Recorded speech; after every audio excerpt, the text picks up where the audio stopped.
Good news, guys! Teen cigarette smoking is on the decline, but unfortunately, they may just be replacing cigarettes with something else. Hey everyone, Crystal here for D News, answering your questions about adolescent adventures in recreational neuropharmacology. We've covered both tobacco and marijuana frequently here, but now a new study implies that teenagers may be choosing one over the other. Researchers at Pennsylvania State University recently published the results of a 36-year-long survey of trends among U.S. high school seniors in recent marijuana use and associations with other substances. The study focused on the use of alcohol, marijuana, and cigarettes by almost 600,000 high school seniors between 1976 and 2013. Good news from the study are reports that teen cigarette use is finally on the decline. Study author Stephanie Lanza says our analysis shows that public health campaigns are working. Fewer teens are smoking cigarettes. But she followed up by saying we were surprised to find the very clear message that kids are choosing marijuana over cigarettes, a bold statement that is relatively devoid of nuance. It is true, the study shows that since the 90s, marijuana use amongst teens has been on the rise, with 22% of the high school seniors polled in 2013 reporting marijuana use in the last 30 days.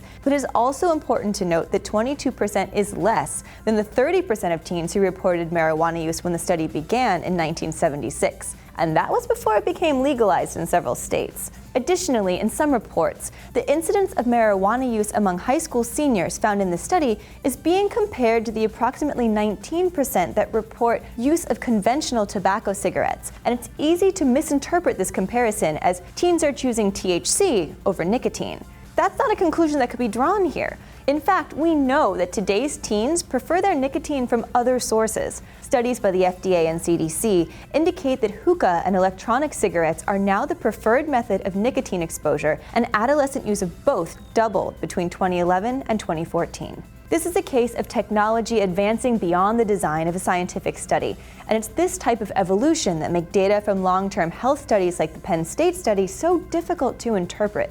Data are just data. And it's important that scientists and the media understand the limitations and, in some cases, social context in which that information exists. So are teens choosing the less addictive psychoactive compound THC over nicotine? Probably not. But I think we can all agree that reduction in conventional cigarette use is a universal good thing. So which is better for you, vaping or smoking pot? Tara answers that exact question in this video. Check it out. Now, much like e-cigarettes, vaporizing marijuana is still a relatively new thing, so it's hard to say exactly what the long-term effects are, but unlike e-cigs, you really don't have any outside chemicals to contend with. So what do you think? Subscribe to D News and let us know in the comments down below. Thanks for watching.